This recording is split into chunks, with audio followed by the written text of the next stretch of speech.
you scratched your own itch, right? That this solution to the problems that you were having with makeup as an on-air anchor is, it could be seen that that is obtuse and out there, and how many people have this problem of being on camera and makeup cracking, and yet, here you are on the other side of, creating, as you mentioned, the largest, beauty brand that's going right now. You solved your own problem. How important was that? Did it, and what are the, give me like a little 360 on that. What were your thoughts at the time and your thoughts now if you were going to give advice to someone? Because there are so many people that not only do they just have an instinct of maybe a direction to walk, but they don't know what to do, and they're looking to solve other people's problems. And I have a fear that if you try and solve other people's problems when the going gets tough, you don't have the conviction. But these are my words, and I want to hear yours. Yeah, I think that, I think we always hear the classic entrepreneurial story, right? Of like, oh, I have a problem and nothing out there solves it. And I created something that did, and now it's a big success. So there's so many examples of that out there. But I also think that makes so many people put so much pressure on themselves that they think that they need to have something so, specific or personal to them for it to work, or they need to be solving their own problem for it to work. I think that, meaning for their dream to become successful or to catch on or to, um, I think that every single person, if they really follow like their own, how do I say this? It's almost like a gravitational force that you feel, right? You're knowing inside of what brings you joy. What do you have that just feels right, and you feel in flow when you're doing, and you feel called to do? I feel like that's the magic, not do I have a specific problem for me that I need to solve. I think that while that can be your gravitational pull, and that can be a really, really strong one because you have a really personal connection to it, I don't think that has to be there for somebody's dream to be as valid, as successful, as everything. I think that it's, I'm sure there are people that just feel pulled to paint on a canvas and express themselves, and their work serves the world and helps heal humanity through love and inspires other people and helps brighten their day and helps them understand themselves better. I think that us really learning, again, going back to knowing, what is that thing that brings us joy, that makes us feel in alignment with our own, calling. And it's okay if you don't know that yet, right? It's okay if you haven't really figured that out yet. But I think it's a journey of paying attention to what feels right in your soul when you're doing it and when you're going after it and when you're creating it. And I think that if you don't have a specific problem, right? And to your point, if you're solving other people's problems, is that going to be enough? And what I would say is that, whether or not it's a specific problem to you, we hear so many thought leaders, and I know you probably had so many of them on your show, talking about how do you identify your why and your mission and why you're doing what you're doing. And I think that, the biggest mistake I see people make in going after their dreams, or why they quit, even though they keep feeling like they're supposed to keep going, but they quit. I think a lot of people identify a why or their mission for why they're doing what they're doing. I think they identify one that sounds really good and it makes a lot of sense. And when they share it with other people, they're like, oh, that's so good. But at the end of the day, it's not deep enough and it's not meaningful enough to them personally to keep going when times are tough. And so if your problem you're solving isn't personal to you, I think whatever you're doing can equally work if your why is deep enough and personal enough to you. And an example of this would be, talk about solving other people's problems. So if I had created my makeup company and said, oh, I want to solve my own skin problems, I don't think that alone is a deep enough why, honestly, for me. If it was, oh, I want to help so many other women, right? This would be an example of one that sounds so good. I want to help millions of other women solve their skin problems. And that was my why. If I shared that with anyone else, they'd be like, you're amazing. That's so great. But like, is that really deep enough to keep me going every time I got knocked down for years? And so, or I want to make a lot of money, or I want to pay for my kids' college one day, whatever it is. Those things all sound so good. And what I would love to challenge everyone in your audience to do, because I think you have to attach a why to any goal or any dream, right? A lot of people keep like a goal journal and they write their goals, but they never attach a why to each one. And then they give up. I would challenge everyone for whether it's their creation or why they're creating, or their passion, or even their hobby, or a personal goal, or their business goal, is to really know your why, but then go, wait a minute, can I peel back the layers on this why and go way deeper? And what I mean by that is if my why would have been, let me solve my own problems on my skin, let me solve all the problems for so many other women and men out there who have given up on makeup, I don't think it would have been enough for me to keep going. But because, I had this moment, Chase, where I realized, oh my gosh, my whole life, all the ads I saw as a little girl showing me what beauty is, like, I love them. I aspire to look like those commercials, but they, even as a little girl, always made me feel like I wasn't enough. And my vision of trying to create a beauty company that redefined what beauty looks like for every little girl out there who's about to start doubting herself, and every grown person who still does. Like, that why was so painful to me from a whole life of identifying why it mattered to me to do this, that's really one of the biggest things that helped keep me going also during all the times of getting knocked down, or hearing no again, or when self-doubt would enter my head again.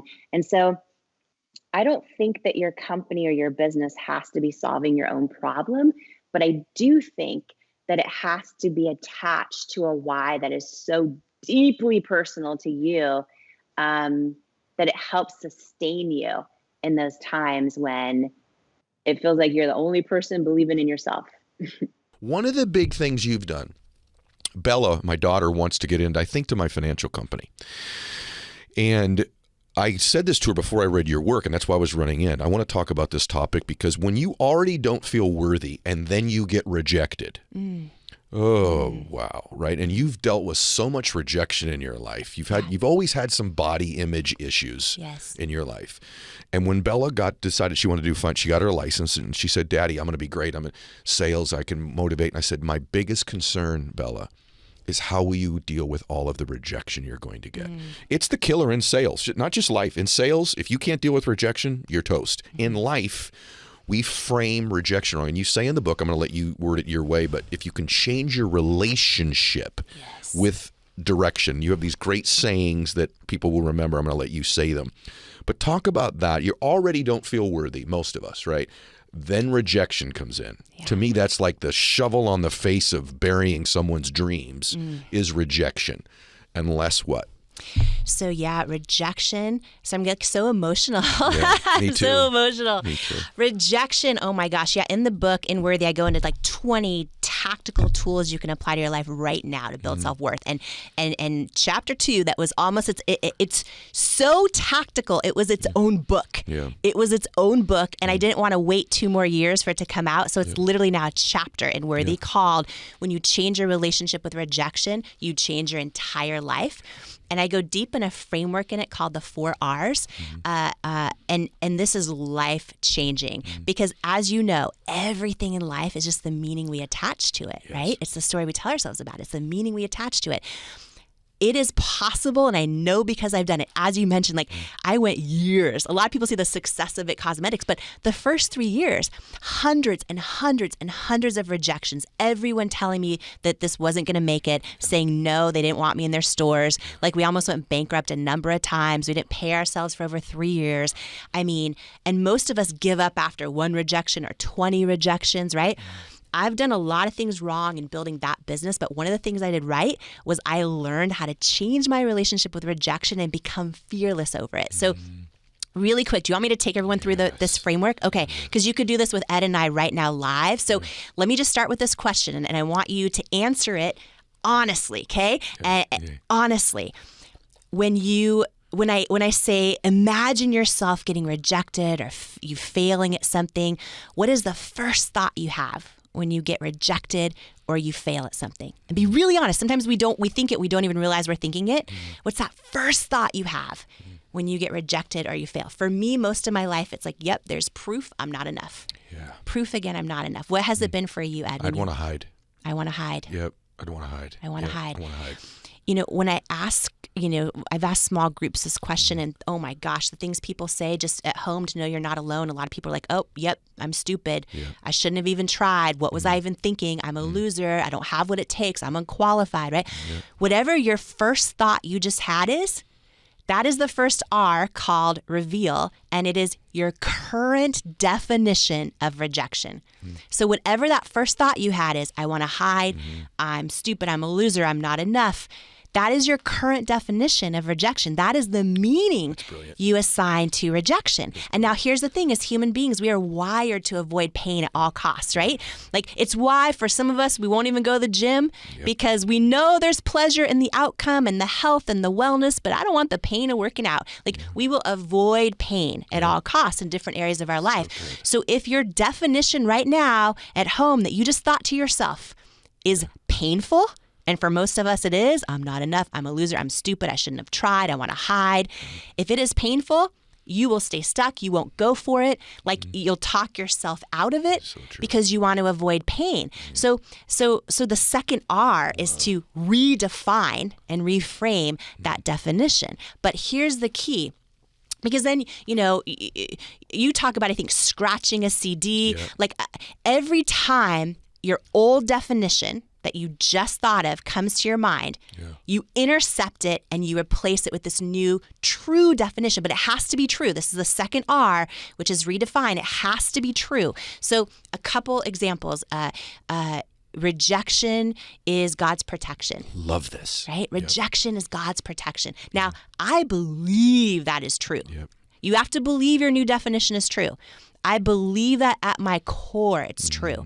And then over time, I can look back and go, yep, that was true. Rejection was God's protection. Give me the one example, if you don't mind, that I know about when you were really, really trying to sign, to get equity to sign with this dude. And he basically tells you no. And the reason no is blah, blah, blah. Yes. And like that was a really traumatic moment in your life, but it was actually God protecting you at the same time. Yes. So do you mind just showing them that? And then we'll go to the other 2 R's. But go ahead. This is because they'll remember this the rest of their life. And by the way, the dude not wanting to date me, exclusively in the health club, that's rejection, a form of rejection. Yes, sure is. Which, thank God, I could have just doubted myself out of my whole future. Yes. Just gone with him one-on-one off into the sunset. What a great point. Right? Rejection's God's protection. The dude that breaks your heart, like all of it, right? The friend that betrays your trust, that doesn't invite you to the party and you don't know why. Rejection is God's protection. So the story you're sharing, oh my gosh, we'd had years and years of rejections, and I finally got this big meeting with a potential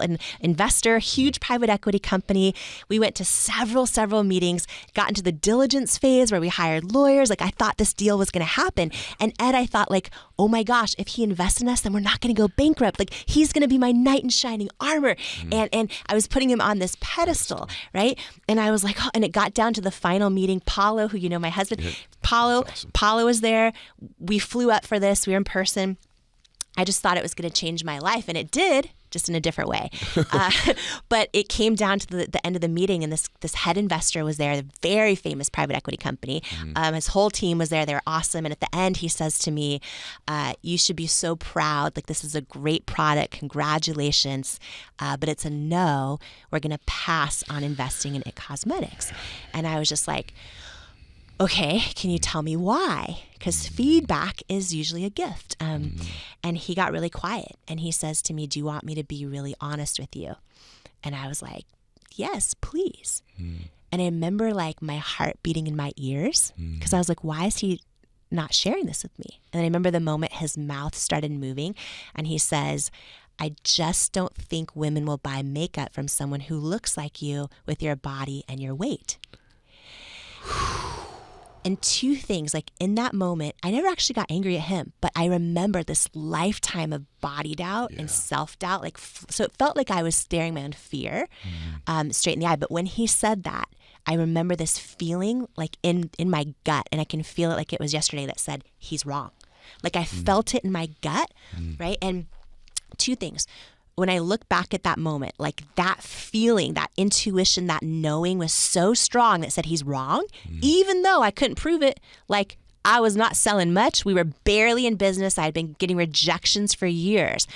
But when he said those words to me, like, I just don't think women will buy makeup from someone who looks like you with your body and your weight.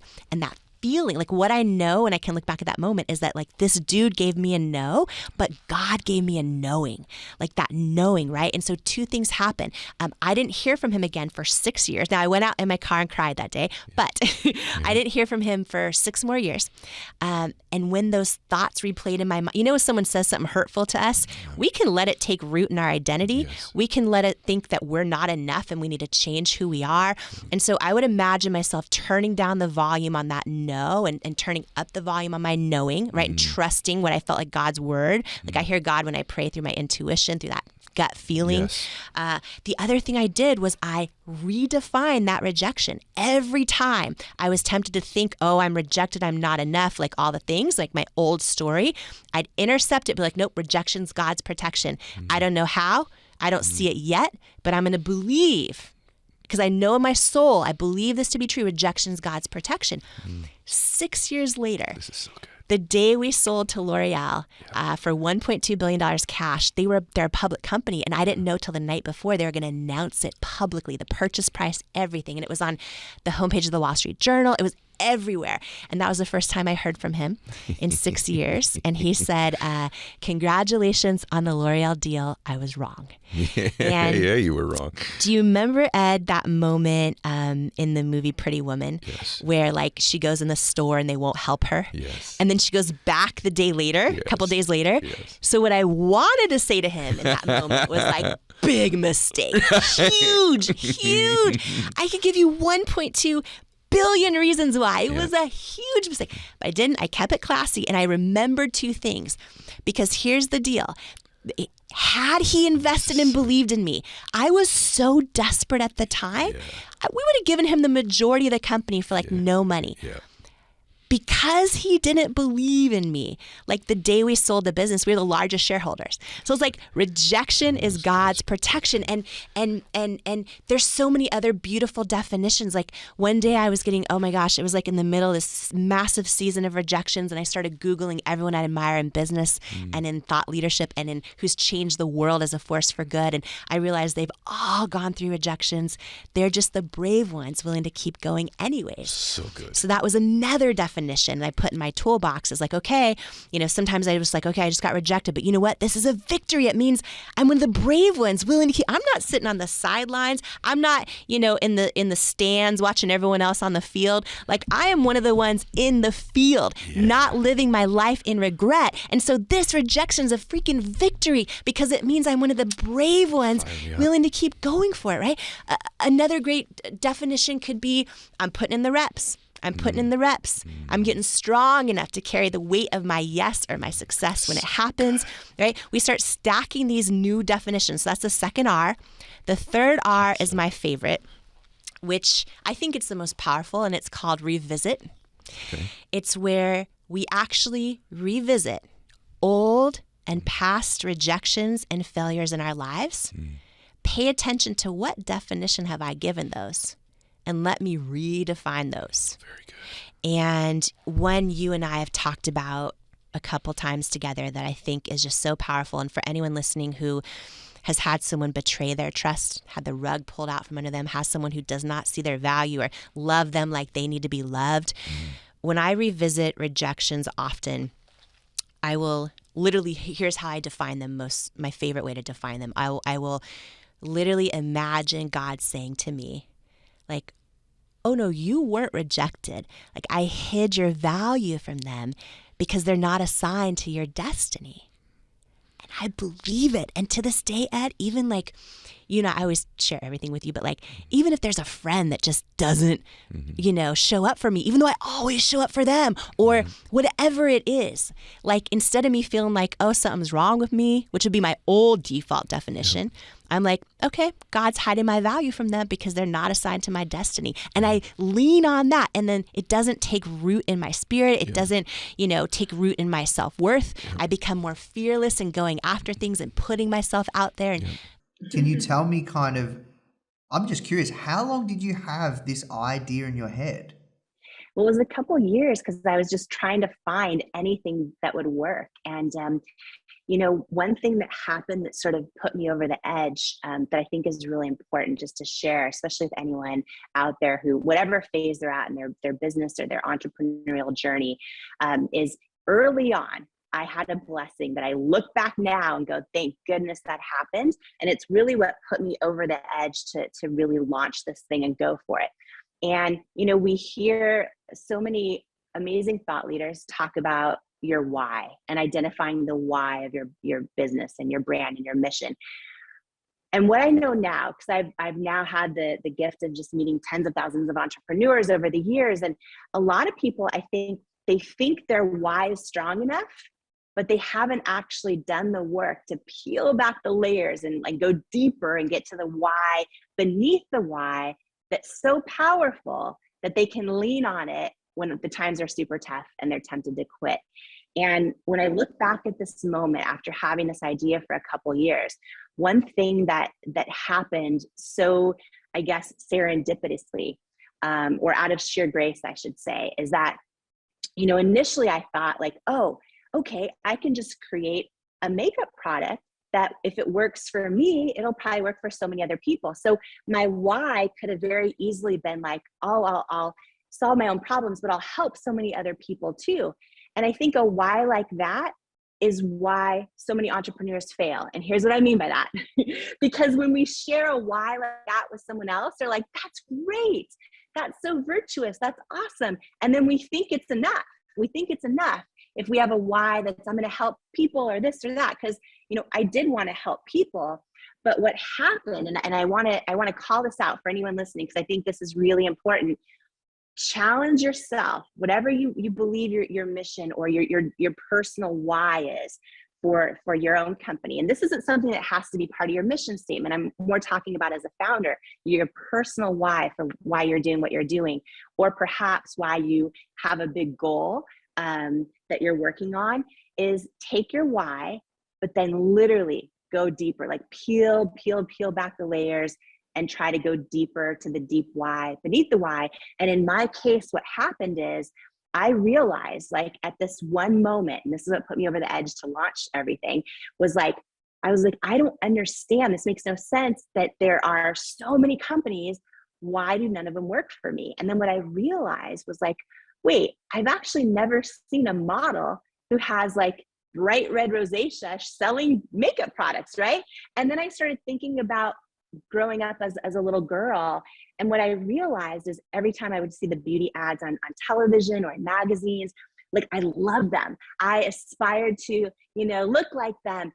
But at a real deep level, they always made me feel like I wasn't enough. And I had this big moment where I realized, like, okay, I want to launch products that work, but what if when I launch a beauty company, what if I can actually use real people as models and like all different ages and shapes and sizes and skin tones and skin challenges and call them beautiful and mean it And what if I could actually like shift the definition of beauty inside the entire industry, for every little girl out there who's about to start doubting herself, and every grown person who still does. And it was kind of this huge, crazy idea for someone that was sitting there with no money, no connections, not sure how it was even going to happen. But I got that deep, deep, deep why that was so not just painful, but really meaningful, purposeful for me. And that came early on. And, after I jumped into entrepreneurship and, poured every penny I had into it, I didn't know it would be 3 years before I could even afford to pay myself at all. I didn't know that I would get hundreds and hundreds and hundreds of no's. And I think that as founders, as entrepreneurs, as people with big dreams on our heart, we need like a toolbox of things we can pull from that help us maintain our resiliency. And for me, I think one of those real important tools was really that deep, deep, deep, meaningful why, where I realized, okay, what I'm doing is bigger than myself. It's not just about me, right? And the last thing I'll say to this really quickly, because I think sometimes people think their why has to be some like global, grandiose, thing.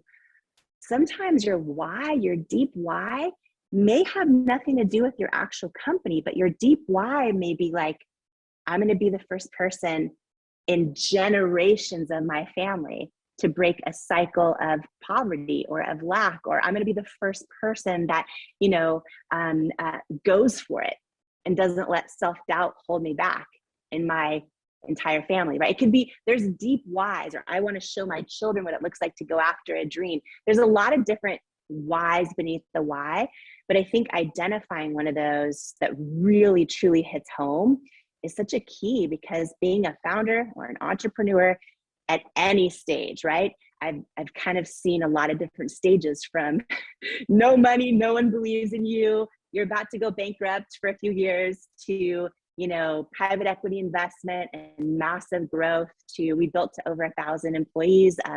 And when we eventually were acquired by L'Oreal, it was our largest acquisition in the US in their history. And then I was part of the largest beauty company in the world as well. So it's kind of like I've seen inside all those, and they all come with their challenges. But I think no matter what phase you're at, having that deep, deep why beneath the why is super, super important to do the work for. It's worth spending the time in, for sure. I want to kind of circle back here, because one of the things that I kept getting out of the book, and for those of you listening, this is actually the first physical book that I have read in so long. We have babies about the same. I have a 3-year-old and a 10-month-old.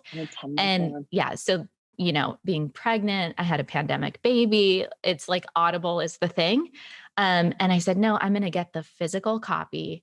And I'm so glad I did, because of the pictures that are in the squirrel picture. Oh, I read that at like the perfect time. But if you guys have the Audible, get the physical book. Like, it is so worth it to be able, and then the beautiful picture you shared with your daughter, like that, there are just so many moments that it's so open. Like, I feel like I know you. I've never met you in my life. And I'm going through this book and like, wow, like she really just bared her soul, which is so beautiful. Yeah.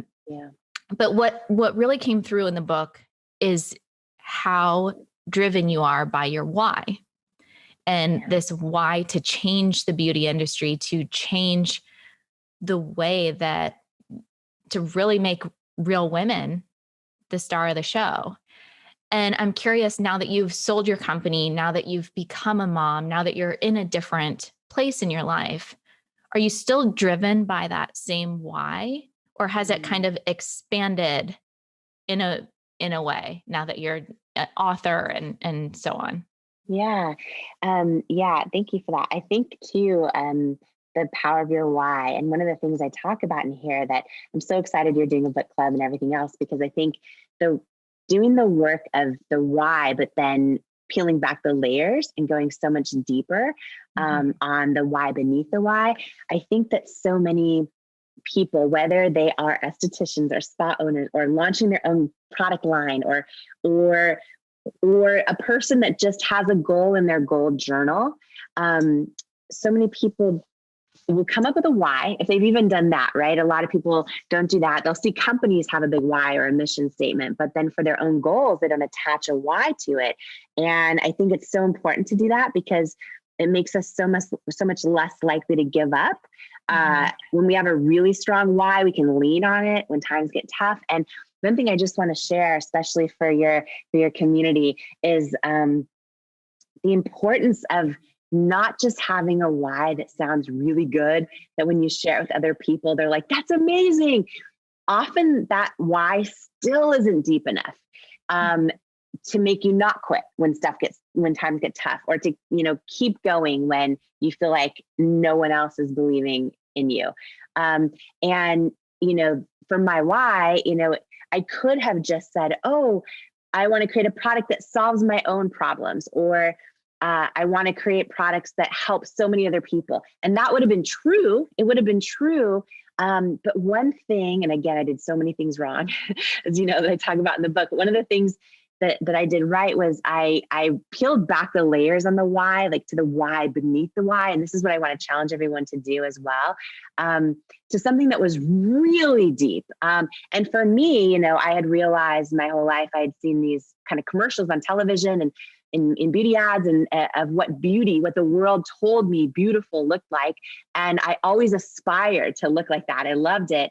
But as a little girl, I realized, oh, wow, they always kind of made me feel like I wasn't enough. And, when I grew up, when I eventually got rosacea and all the things that I was like, why can't I find makeup that works? And then I realized, oh, I've never seen a model with rosacea saying, hey, this is great. And so I had this deep why that came from a lifetime of, I guess, the feeling of not enoughness, where I realized, oh, let me not just create a beauty company, but put real women and men, all different ages, shapes, sizes, skin tones, skin challenges, call them beautiful and mean it for every little girl out there. Like, maybe I can do this in time to prevent other little girls out there who are about to see these images and start doubting themselves, right? And help shift perspective on what is beauty for every adult who still struggles with that. And so that why was really deep for me. And I think that, for everyone in your community, whether their hopes and goals are to, work as an esthetician and just feel joy in their job for the next 40 years, or maybe their dream is to start their own product line or their own, expand their spa business, whatever it is. I just think peeling back the layers, because a lot of times people will have a why that's like, oh, I want to help people, or I want to make women look and feel their best. Yes, I want to make women look and feel their best. That's a great one. I want to pay for my kids' college. It could be any of these things. And they sound so great when you share them with other people. You gotta go deeper. And it doesn't mean it's a different why. It means take that why and start going deeper, because I feel like we have to be doing something that's truly meaningful to us, that's so much bigger than ourselves, to be able to lean on and keep going. And I think that's so important. And that's one of the things that helped me keep going during all the years of rejection. It was tough. And anyone in your community who is starting a product business, I'm excited for them to read the book, because I talk also just about, like all the scrappy things and the unglamorous things and the things that what do you do when people copy your product? What do you do when, all those kind of things. But just having that why to lean back on, I think, is so important. And I think a lot of people put pressure on themselves for like, what's your purpose? And I think we can have several purposes. And I think that they can continue to evolve. My whole life, I thought I was going to, I would watch Oprah growing up, and I thought, oh, one day I'm going to, share other people's stories with the world and have a talk show. And I was working in my dream job, I thought, as a news anchor. And, but when I got rosacea, and when I started realizing there's this need in the beauty industry for products and a whole new message, I had to know, I learned that knowing when to let go of a dream is as important as knowing when to go after one. And my purpose shifted in that moment. And I chose to kind of trust myself in that. And, now as a mom, definitely, definitely. And also just, I had a moment, I don't talk about this in the book at all, but just to share with you, I had a moment about 2 years ago where I'd all of a sudden realized, oh my gosh, I was in my living room for years. We built to bigger offices, over 1,000 employees, sold to L'Oreal. And I was sitting in this corner office that was brand new. It was my first time sitting in this brand new corner office at the It Cosmetics headquarters. And our new offices were over 60,000 square feet. And my office overlooked the whole Manhattan skyline. And it had this huge bathroom. I don't know why I just felt like a bathroom was a big deal. Like I have a bathroom. And it was like an office bigger than almost any home I'd ever lived in. And I sat there in this moment knowing a couple things. And I just was like sobbing in my office going, wow, this is so beautiful. The art on the wall. Where am I? This is not how I was raised. But also, wow, like I made it. Like that dream became this reality. I felt like I was in the movie Devil Wears Prada looking around going, where am I? And I could have stayed there, right? But the mission and the purpose and everything that I had dreamed of, L'Oreal's done such an amazing job at building that out. And, I stayed on as CEO for 3 years post-acquisition, and we doubled the size of the company the first 2 years post-acquisition. The team is incredible. And I sat there in that moment going, oh, wow, right now I could start doing all the cool stuff. Like right now I'm in this office that the world tells me is what significance looks like. I could now go to all the fancy parties. I could do all these things, but I had I'm on the inside, but then I had this feeling of, oh, but you're supposed to serve in a whole different way that impacts people. You're supposed to share the stuff you've gone through to help other people. Yeah. And I knew it. And it was weird because a lot of people are scared to leave the things that make us feel important or significant. And I knew if I stayed there, it wasn't where I was supposed to be anymore. And it was really hard. And I sobbed my eyes out sitting in that office, and I made the decision to step away, and it was really hard. But it's because I felt, to your question, I felt my why and my purpose was transitioning to something new. And I knew if I ever wrote a book, I'd want to donate 100% of the proceeds, which I am, to Feeding America and Together Rising. But I also know that when we really share our stories, that's when we all come together and get stronger and rise higher and go, oh, I don't want to make that mistake. Or, oh, that's how Jamie handled that person telling her she's not enough. I'm going to, I'm not going to let anyone look me in the eye. Relatable. The book is so relatable. And I mean, we both have suffered miscarriage, and just sharing that, I think for so many women, there's a shame around that. And there's a scary piece around that. And I remember when I told my community, I felt like I had to tell them because I was just going underground. I needed time to heal and couldn't show up in the same way. Yeah. And I received at least 50 emails from women sharing their story and saying thank you and for sharing. And I realized, like, on such a small level, just by me sharing that I went through that and the pain, and that, like, I'm okay and you can keep going and it's normal and there's nothing wrong with you.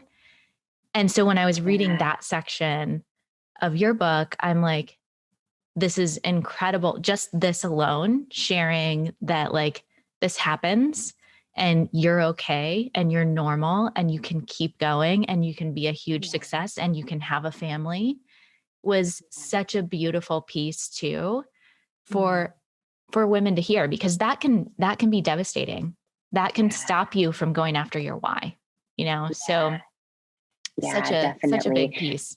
Yeah. And it's really hard when we're in the midst of struggle and setback. And I, just to share one thing, I did this kind of big book launch event this week where I invited a couple friends to speak. One of them was Robin Roberts of Good Morning America. And she shared something. You just reminded me of that. I want to share in case this also as a service inspires, your whole community too. We were talking about our greatest accomplishments and things like that. And she said something, and Robin has won every award you can possibly win, and she's in the Broadcast Hall of Fame, and she still wakes up all of America, Good Morning America, every single day. She's won every sports award, everything. And she said the things that fulfill her, the things that she is the most proud of in her life, aren't anything she's accomplished. It's the things she's overcome. So the things that literally bring her the most joy, most fulfillment, most that she's most proud of are the things she's overcome. The biggest opportunity for growth. Yeah. And just, also, completely. And then just knowing we're strong enough to get through them and then can be there. Like, I'm sure you're sharing your story, helps everyone else process their own experiences, especially people that have been keeping them to themselves or not really sure or feeling alone in them, right? Feeling like it's just them or something's wrong with them. And, when I was I went through a decade of not being able to carry pregnancy to full term and had several different times where that was really challenging. And I was hiding it for a long time. None of my employees knew. And we were doing fertility treatments and all the things. And, I felt like my body was betraying me, like my body was failing me and what was supposed to happen wasn't happening. And there's so many emotions that come with that. I had also found out by surprise I was adopted, and there's so many things. You've obviously reached this incredible level of success, and another big theme in the book is goals and being intentional. And my question is, there's a passage early on in the book where you discuss goal setting. You even discuss, those keeping, goal setting journals. And I guess my question is, can you be intentional about setting goals and also be someone who's open to enjoying the ride and seeing where the ride takes you?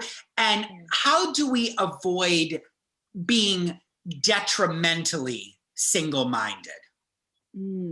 Yeah, such a good question. I think, and it's funny because in the book, by the way, I don't even know if I've shared this. I'm donating 100% of the proceeds from the book, by the way, all my author proceeds to Feeding America and Together Rising. Amazing. I don't know if I shared that. Anyways, we've raised 2.2 million meals so far this week, which is really cool. But so I go there with the mistakes I made, by the way, on burnout, on all the things.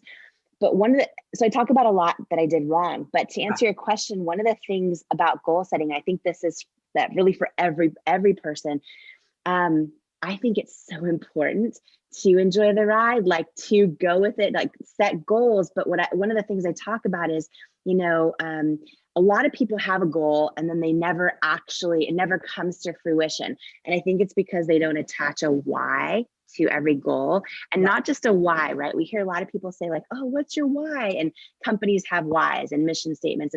But a lot of people, especially individuals, and I think this is really important, especially for the Glam Hive audience, anyone who is doing their stylist business, their artistry business, or really just any human being, is that we often will come up with a why for our goal or for our business.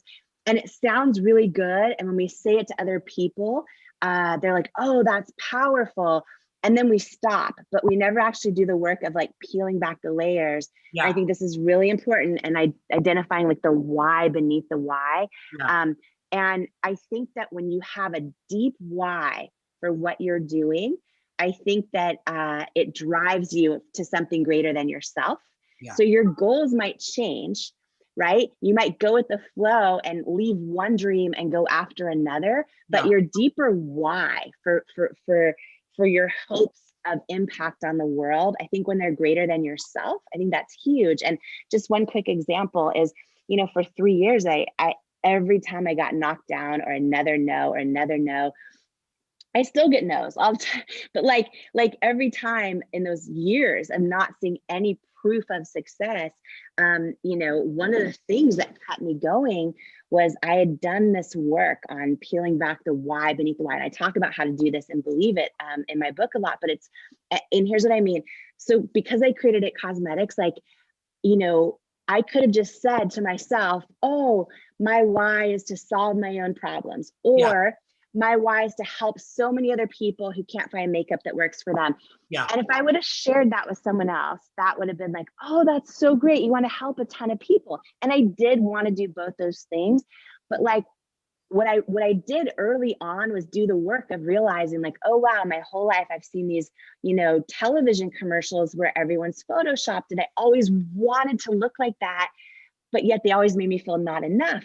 Yeah. And I was like, what if I can create a great product, but also like use all different types of models, right? And what if I could try and do whatever I can to shift the definition of beauty for every little kid out there who's about to see these images and start doubting themselves, and every adult who still does. Yeah. And I had that deep, it was like peeling back the layers and going deep. And so, I just want to share for everyone who's joining us today, right now, live or watching the replays later, who, is a stylist, is an artist, is a creator, is an ideator, is a human being with a goal. This is one of the most important things. And I see so many people never, ever make it. Like, I've had the blessing of meeting tens of thousands of entrepreneurs now. A lot of them give up or they quit. Yeah. And a lot of times, one of those reasons is they didn't do the work of going deep on why is it for what they're doing? Why are they doing what they're doing? And how is it of service in a way that's greater than themselves? Yeah. Because at the end of the day, when we're doing something that's just for us, or just to pay off our house mortgage, or just to, those things sound good, but they're usually not meaningful enough for us to get back up every time it gets really hard and when we get knocked down. And I think what's so great about the book, with that advice, but the book in general, is your story and what you share in the book. It's so appropriate for budding entrepreneurs. And I think everyone has a little budding entrepreneur inside themselves, but it's just good advice in life when things get rough, when you get knocked down, which is going to happen. That kind of advice, finding the why, helps you pick yourself back up, dust yourself off, and keep going, right? Yeah. And I think that, one moment in the book, and, I really shared stories that I hope become other things that other people can just put in their own toolbox and pull from when someone literally tells them they're not going to make it, or when they have friends and family. A lot of us have friends and family around us who we love so much, but when we share our hopes and dreams with them, like they somehow lower our vibration, or like, because they don't dream the same way, or they don't have the same types of ambition, or they see what we're doing through the lens of their own fear or their own lack of experience. And I've heard from so many people, like I get DMs every single day on Instagram from people saying like, I have these dreams, but my partner just like doesn't support me, or and it's like, it's learning how, I talk so much about this, learning how to love everyone around us, but how to like take our microphone back from certain people on certain topics and not hand it to others. And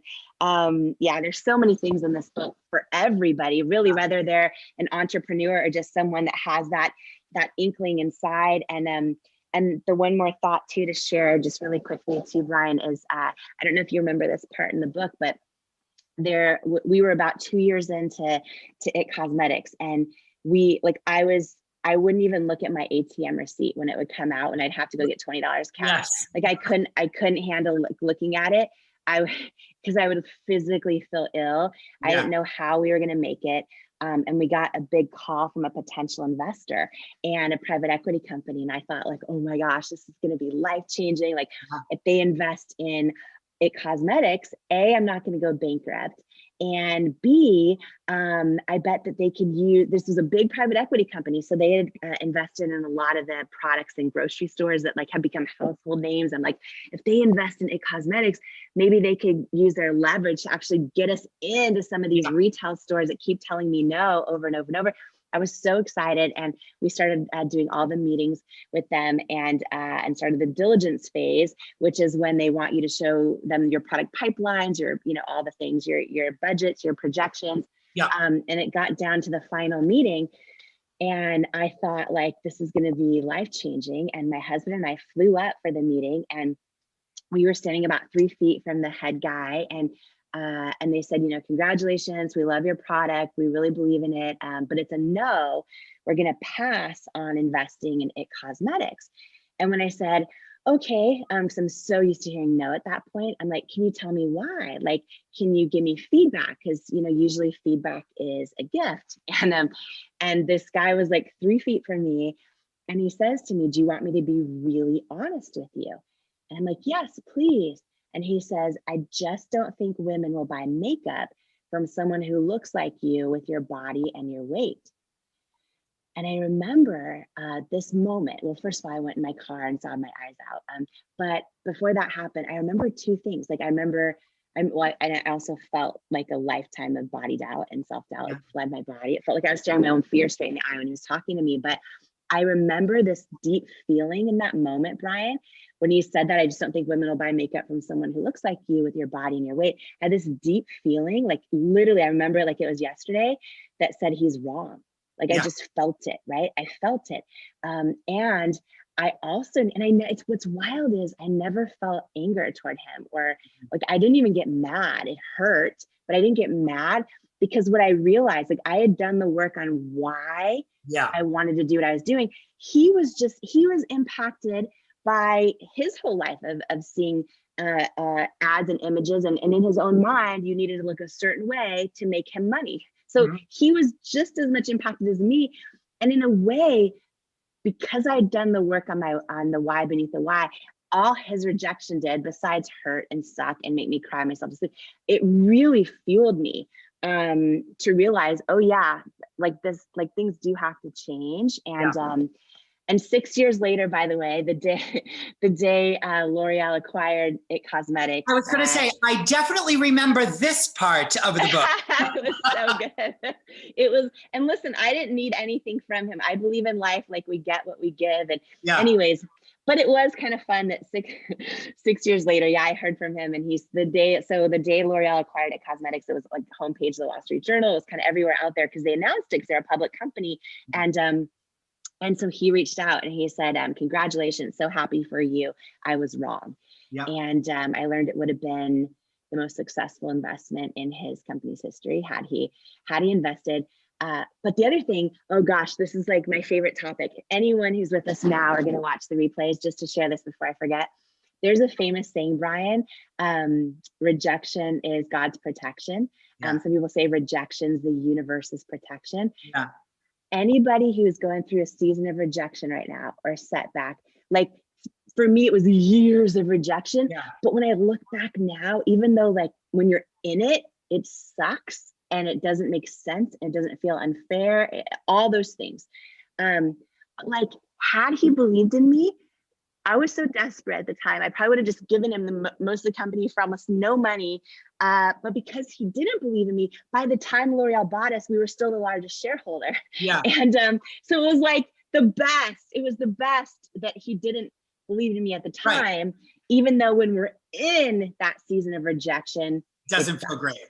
Doesn't feel great. We've been talking about mindset all week, and I hope it really helped you guys. I thought today, mindset, we would take on the all-important mindset of what I call integration.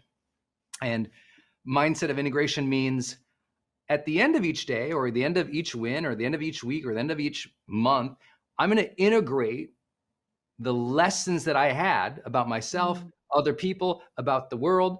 I'm going to integrate the learnings and the wins that I had into my identity, into my psychology, meaning allow myself to feel the learning, allow myself to remind myself of the good things that happened. You know, a lot of people have a gratitude practice and like, yeah, I'm happy about that, I'm grateful about that. It's like gratitude doesn't work unless it hits the heart and absorbs into the identity, right? Your courage only grows if every time you do something where you stepped up to your fears, you acknowledge that and you go, good job, Jamie. Good job, Brendan. And a lot of people have strings of successes and they never get more confident.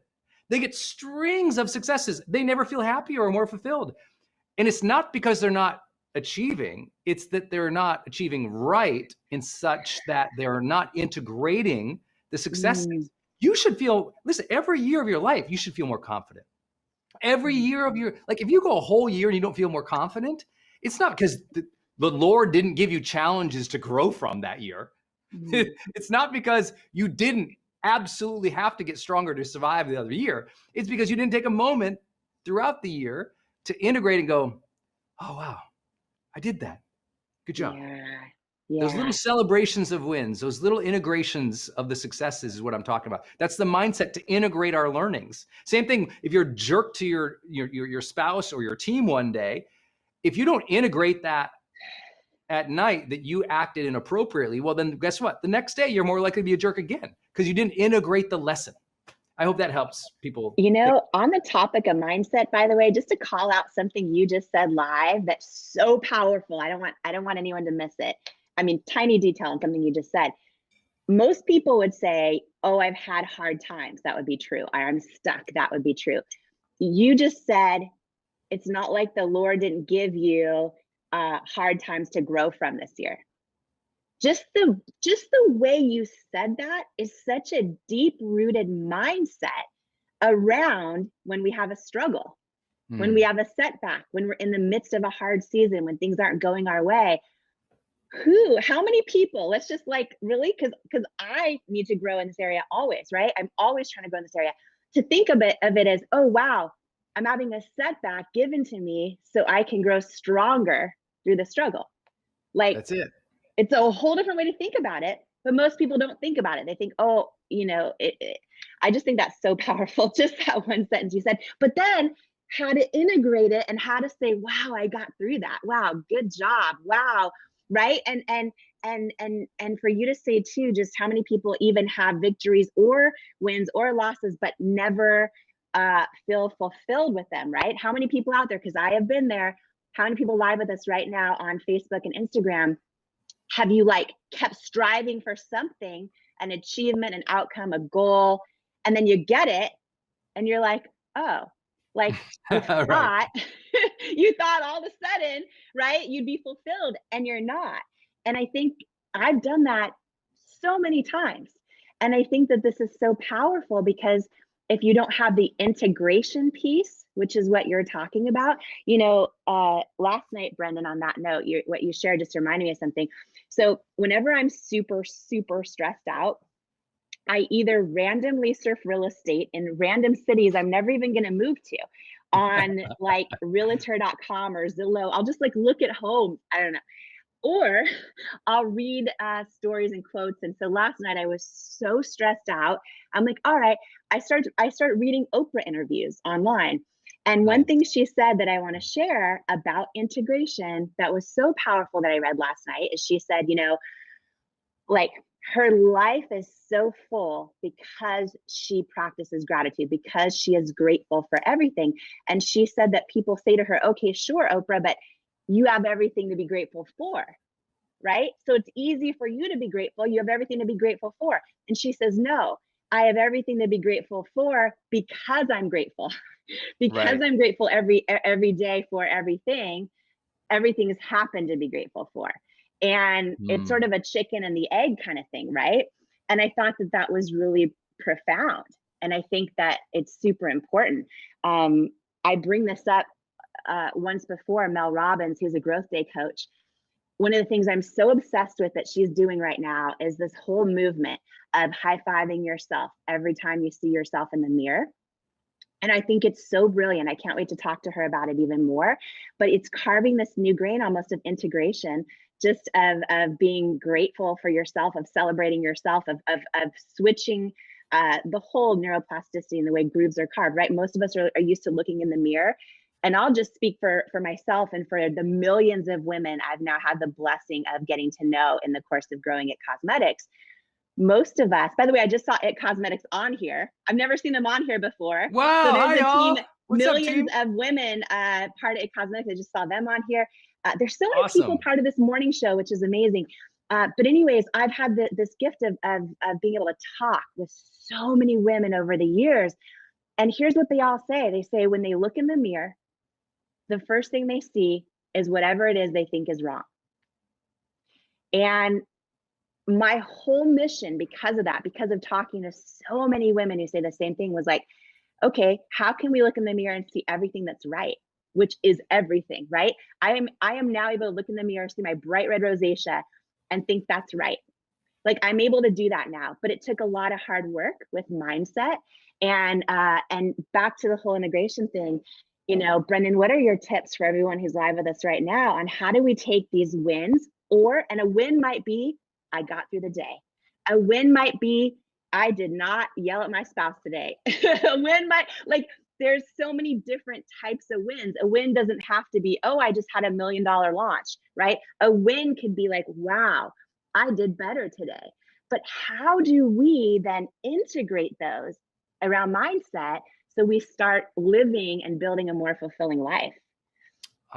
Great question. And I love everything you just said, by the way.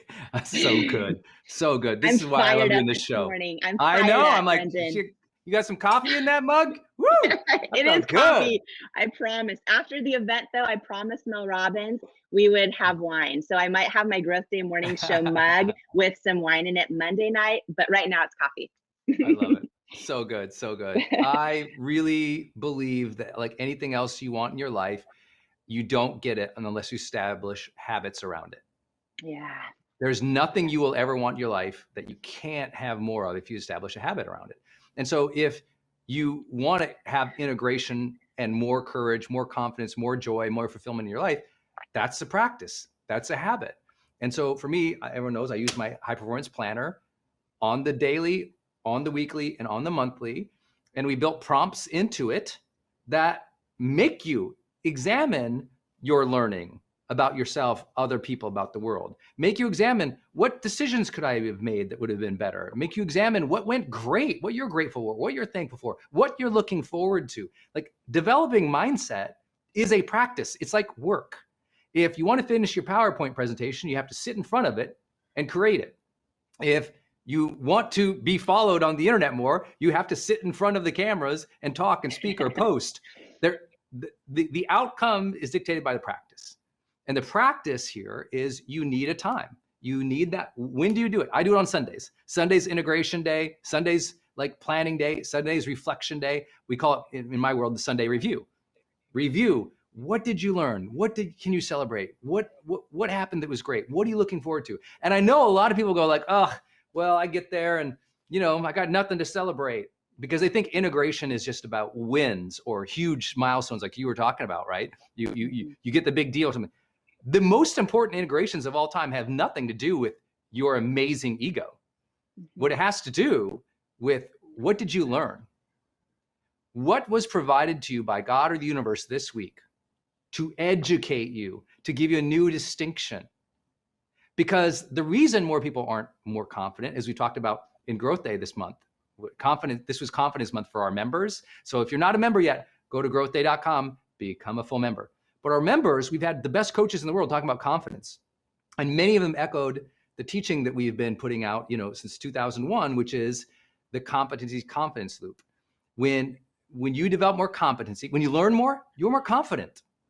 Well, the good news is when you learn more and you practice that, so you have integration and integrity. Well, when you have integration and integrity, you feel good about self. Your self-worth goes, hey, you know what? I'm learning here. I'm making new distinctions. That gives you mastery and maturity. And then you're practicing it, which is in integrity, following your word and working hard for the things that matter. And all of a sudden, your body goes, I feel good. Your brain goes, I feel good about myself. And your self-worth grows because you did those very things. But it doesn't happen by accident. Most people never even learn the word integration or the concept of integration until they're in therapy, and which is great. That's one great benefit of having a therapist or a great coach, is to let you know you should be integrating what you are learning. Have you reflected? Have you thought about it? What's that distinction tell you about you now? What's that distinction tell you about what you want next? What's that new thing that you just did? How can you celebrate that so that you feel it and you're rewarded in your brain to keep going when it's hard? These things are important. Just to throw this idea out there, maybe everyone in the chat right now can just drop in one thing, one win they want to celebrate. Yes. Or just one difficult thing they did well, they overcame. Maybe it's a struggle they got through yesterday. Maybe it's a hard time. Maybe a friend said something that was hurtful and you wanted to just fire back, but you didn't. You just handled it in grace. That is a big win, right? It could be something small. It could be, oh, wow, I got through the day with homeschooling the kids and I didn't lose it. It could be, it could be anything. But I think like getting in this pattern, and I know it's so much more beautifully structured out in the high performance planner and everything else. But even just starting it right now, I think this would be really fun too, just because a lot of people aren't in this habit. They haven't built this habit. They just get through the day, right? So even sharing one thing, that's a win. That's a win from yesterday or from this morning already, right? And sharing it. And remember, learning is a win. That's the most important thing. Learning is a win. So that's why most people feel so discouraged. They feel like, well, I'm not winning. I'm like, every new distinction, that is a win. Knowing what not to do next time, that's a win. A failure is a win, a new distinction, a new learning. And so when you can reorient your mindset to, oh, these lessons are winning. I'm getting better. I'm getting smarter and wiser and more compassionate, more thoughtful, more ready for next time. Like I'm getting stronger despite the struggle, but no, because of the struggle, it's good. It's like, it's honing you. You are being prepared is a mindset I have. I believe we are being prepared. I believe no one watching this, Jamie, myself, no one watching this, I don't believe any of you have met your calling yet. We don't know what our ultimate destiny is. What hangs in the balance in the future for us, what God intends for us, or what universe intends for us, what might happen, we might not even know it. But our whole life and all the challenges and the frustrations were built for the singular moment. That happened with Abraham Lincoln. With all his failures, loss, that prepared him to have the empathy to literally be able to heal a nation, right? That happened with Churchill, loss, struggle, weird jobs throughout his entire career until he got in the Admiralty, weird ass jobs. Like, what does this guy do? What is he about? And then World War II. All these experiences suddenly aligned for the perfect action leader to emerge. And you see that in history over and over and over and over again, where you don't even know that all these things. Oprah talks about her journey. She did not know they would all come together in the way that they came together to make her ultimate difference. Even though she knew what her purpose and her passion was, she could never have imagined the platform that she would be gifted. And so I just think it's so important for all of us to go, I'm being honed.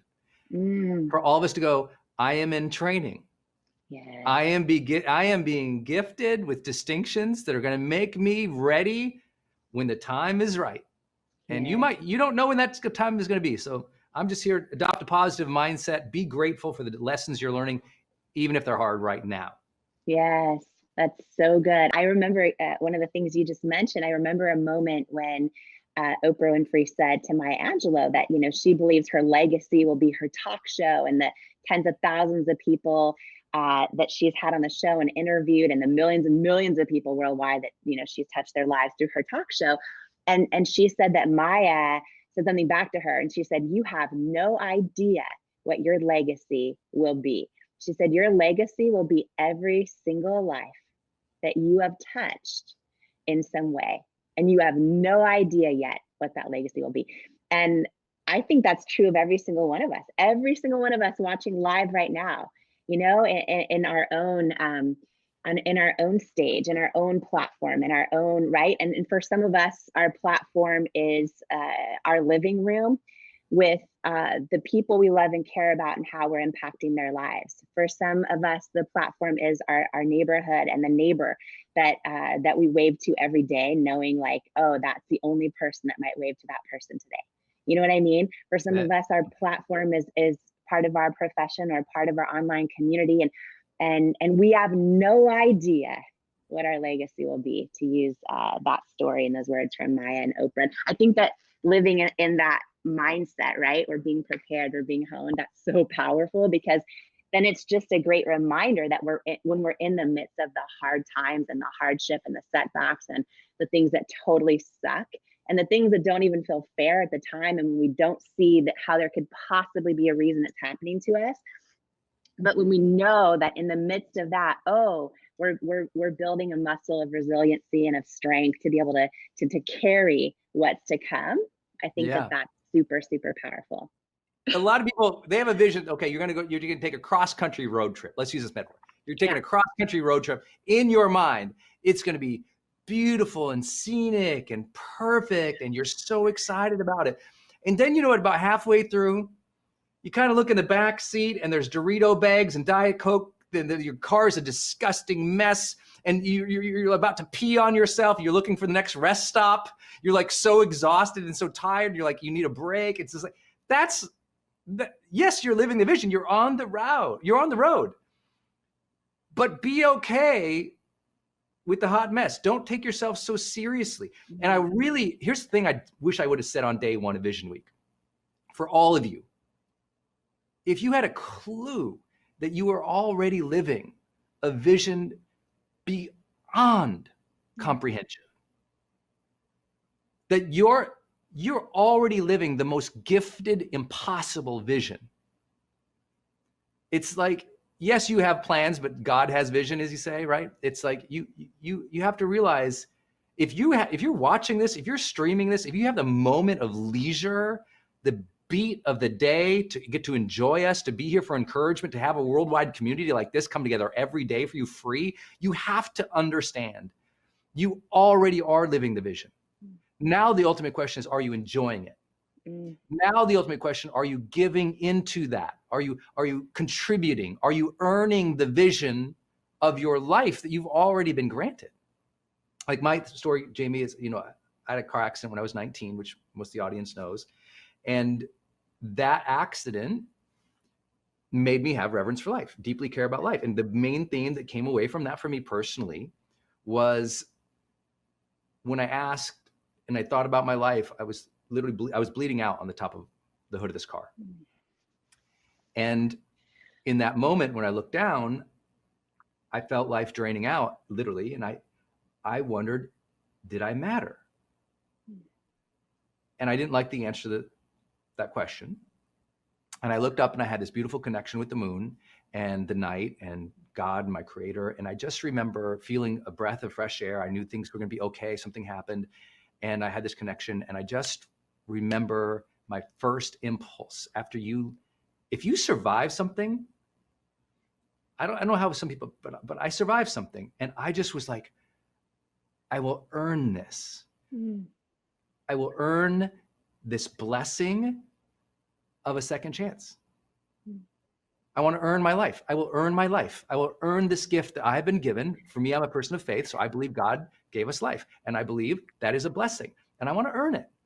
And so I'm already here. Are you earning it by enjoying it and taking pleasures in beauty, surrounding nature, life's gifts, the coincidences, the fun, the obligations too? Remember, you wanted the child, okay? It's like, you wanted the career. You hustled the last 5 nights. You have to enjoy it. You're already living the vision if you only knew. So good. So good. Wow. I think that's huge. Yeah, and I agree with you. People here that are part of Growth Day, that are even just mindful of all this stuff. Yeah, that's huge. They're on the vision. I also think too, Brendan, if you could talk about this a little bit, tell me if I'm wrong here, but I believe, did your car accident happen? Was it somewhere in the Caribbean or Latin or South America? And then didn't you kind of always have this vision one day? Yeah. You would actually live on a island in the Caribbean. And can you talk about like how your experience, if it in any way played part of your vision one day, maybe they were separate, but then also how you spent the years and all of that, having that vision as well, not just to enjoy the day and all those, but just also sometimes it's things, and maybe we never end up living on an island, but just like for you, what did that mean to you? And then how many years went by in between your car accident into when you're now living? We see the behind you, it's so gorgeous out there. But just that whole thing of knowing that vision. I feel like I heard you once share, maybe it was at your event, that, I'll let you tell it. You tell it. Yeah. That you always kind of thought you'd live on an island one day. Yeah, the accident happened in the Dominican Republic. I'm a kid from Montana, so this is a super long story, but I'm a kid from Montana, and I'd been depressed and suicidal after a breakup with the girl I loved, my high school sweetheart. And I basically got the opportunity, a job ad, to go down and work in the Dominican Republic. They needed students, basically people to work for free. So I took a student job, went down there, and worked with an entrepreneur from Montana, and got in an accident. And but through that accident, that time down there, I fell in love with the Caribbean. And I mean, I fell in love. I'd never seen anything like it. I'm from Montana, I'm from the mountains, I'm from the hills, I'm from the lakes. I'm a river boy. I was like, what? Fell in love with that turquoise, perfect blue water and ocean. I thought, oh my gosh, this is amazing. I got in that water one time, the Caribbean. I was like, I'm alive. And so I said, I just want to live here. And so I did. I went back to college in Montana, and I ended up having this board. I didn't know what it was called at the time, but I had all these things pinned up. I'm sure you all have these things in your dorm rooms or in your houses. You had these things. So I had all these things pinned up. But if you looked, it was all my pictures from the Caribbean. It was like palm trees and just, I didn't know it was like a vision type board. It was just all these things. And from that time to the time we moved down here would be, let's see, 23 years almost. 20 plus years. I'll do the math in my head in a minute. But in that time, I thought, you know what, Jamie, one day I'll move to the Caribbean. And then a couple of years ago, I was like, why haven't I done it yet? Why am I waiting for retirement to do it? That's Puerto Rico. It's beautiful. I live on a beach. That turquoise water is my morning reality. And it took 20 years. 20 years. But you know what it really took? The decision to do it. Because I could have waited another 15 years. But at some point, you got to go for it. Jamie at some point said, I'm going to start my own cosmetic line. That was crazy. But from that moment you did that to the moment you sold to L'Oreal for $1 billion, how many years was that? 8. 8. Oh, you're so much better at math than I am. Okay, 8 years. So, but it would, if she didn't ship that first product, if she hadn't gone and pitched it, if she didn't try to sell it, 8 years later, she sells the company for $1.2 billion. $1 billion? I always get it wrong. And once you go past $1 billion, it's all just monopoly money in my mind. I don't know. But you got to understand, those 8 years, she also put in an unbelievable, ridiculous amount of work. And difficult days. And I think it's just so important for you all to understand, sometimes your work and your difficult days, that is living the vision. Don't forget that. Yeah, it's like there's big picture, long-term vision, right? Because that big kind of mission is what helped me get through all the years of rejection. But then also just, every day you are living the vision. You know what I mean? And I love that you started out today with like a real behind the scenes moment, which, by the way, let me just keep it real here. I didn't know if you'd ever go there on this morning show, because I met you by doing a keynote speech on your stage with thousands and thousands of people in the audience. I have now had the blessing of hearing from thousands of people that you've inspired, right? There's people that see you on stage. Of course, you're real on stage and all that. I didn't know, though, because it's the first time I think this has ever happened where we're like in our homes and we're going live, and there's no frameworks and scripts, although you certainly share them, which is such a gift. But we're just like, I didn't know how real you're going to be. So when you kicked off this morning, sharing the real. She sees me dancing in front of 2,000. How more real and vulnerable can you be? I do.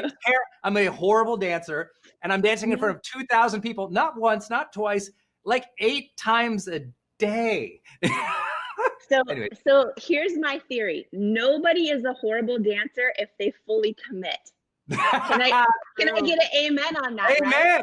Right? Amen. I'm a doubt. Listen, anyone out there, whether you're on a dance floor, you're at a Brendan Burchard event, or anywhere else, if the person fully commits, gotta commit. It's the best dancer in the room. Dancer. It doesn't matter if they're off the beat. It doesn't matter what's going on or how much space they're claiming. If they commit, it's the best. It's the best. And you commit.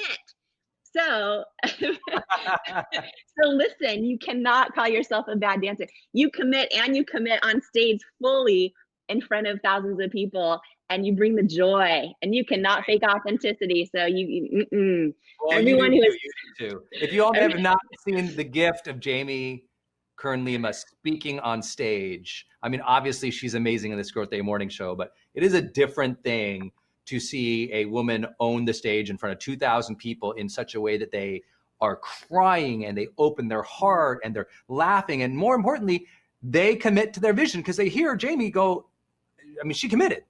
She committed to a vision, and she was okay suffering through our vision for our life, we think, is an end game. It's an outcome. It's a day of perfection. Everything goes good. But the question is, are you living into the vision and enjoying it as it's happening? As it's happening is the magical trick, because lots of people get to the end goal and they're not happy. Yeah. Because it's not about the end goal. The vision is the journey. The journey is the vision. And so if you can feel it and enjoy it, everyone always asks, are you proud of something in your career, Brendan? And the number one thing I'm proud of, and I can say with true commitment and just knowing the industry, I've done it happier than anyone I know. Any of my legends, I'm happier. Any of the people I've had, I just know I'm happier throughout the journey. After, this is my 20th year. I don't know anyone who's been happier along the way, and did it their authentic way, their style. And I'm not saying, because look at me, I'm saying I made sure that happened. I said, bring the joy. I wear a shirt that says, bring the joy. It forces me. Because sometimes I'm a grumpy bear in the morning. Ask Denise. I'm like, just because I'm a night owl. So some days I wake up as the grumpy bear. Night owls are sometimes grumpy bear in the morning. So I'm just like, actually not grumpy. I just say non-communicative, just more like. So I think it's important, y'all. Live and enjoy the vision. You are. And I think you sharing that you've done it that happy for this long is such a victory. And I just want to say, those of us who, we can make changes to do that. And I'm just speaking as someone who spent a lot of years working 100-hour weeks, and I forgot to enjoy a lot of moments. Like I forgot to celebrate some big wins when they were finally happening. And I'm making shifts in my life right now to enjoy the day more, to bring the joy more, to feel it more. Like truth is, Brendan, in the middle of this book launch, like my book comes out in 3.5 weeks. And so what I'm doing right now is all day press. This morning, I was so tired, I put makeup on top of yesterday's makeup that I fell asleep in for press today. Now, the me before in the past would be like, oh, I would have thoughts of like, oh, I hope this is gonna look okay. Now I'm like, this is freaking funny, because how cool is this that I'm just gonna like, you know what? I'm gonna enjoy it. I'm gonna think that it's actually part of the journey, that I'm like blessed enough to have press happening where, you know what, I'm tired, but I'm gonna show up anyway, I fell asleep in my makeup, but put makeup on top of makeup so that I have all day press, like, but I'm gonna enjoy it and not, and it's the journey, right? Imperfectly. So you in your underwear with smoothie, me with my 2 days of makeup in a row, and I'm gonna pray that the press goes well today for the book launch. But like, it's in it. We're all in it. And I love showing up for it. Yeah. Showing up for it. Showing up. Shout out to Larry King, my mentor and friend who died this Saturday. I've got this clip of him and I talking, and he just goes, those who succeed, they just show up for it more, and we're showing up for the vision. Jamie and I have this vision. We're going to encourage people. It doesn't mean every day we show up with a complete plan and a framework and our messaging figured out. Sometimes it's like we're just, she's getting the final makeup thing applied, and I'm like getting the shirt on. Like it's you have to understand.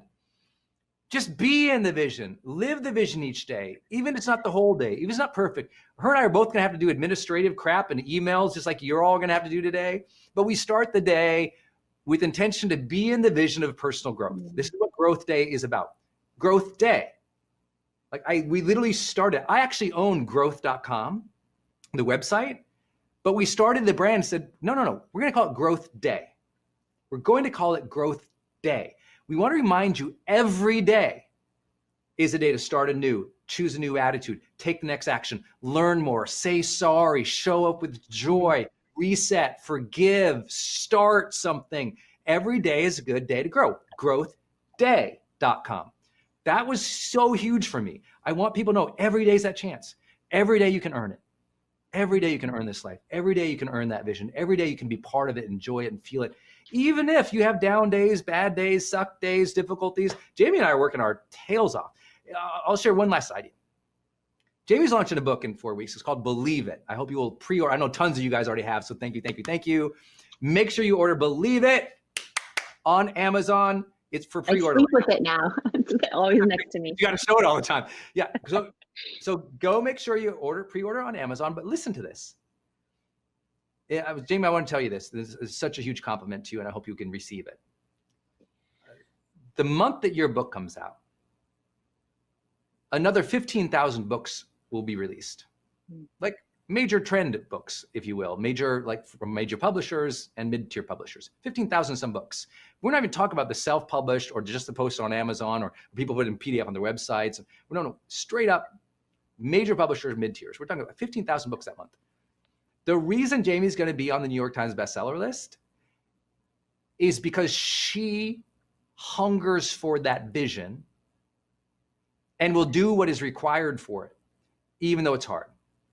And I want to say this, a lot of people woke up today with the same vision you have for life. You got to ask yourself, are you earning it? Because they're going to say, I'm going to hustle today. I'm going to earn it today. Someone will outwork you. Someone will outperform you. Someone will desire. Someone will get to work. Someone will go for it because that vision to them means something. They're committing it, living it on the daily, even when it's hard, more than you. That's why Growth Day, on the daily, that vision commitment. So you want that extraordinary outcome. I promise, out of those 15,000 people being published next month, very few of them, 10 will be on the New York Times bestseller list that week out of 15,000. Jamie's going to be there because she committed that vision a year and a half ago and has slayed every day, even though it hurts. So I'm telling you all, commitment to that vision. Jamie, I'm so proud of you for how hard you've worked because you don't need to. You don't need to, but you want this book to change lives, and it will, guys. So make sure you pre-order it. Believe it. Jamie's book on Amazon. I'm so proud of you, Jamie. You're crushing. Thank you so much. Ladies and gentlemen, rock this house and welcome to the stage, Jamie Kern Lima! Jamie Kern Lima!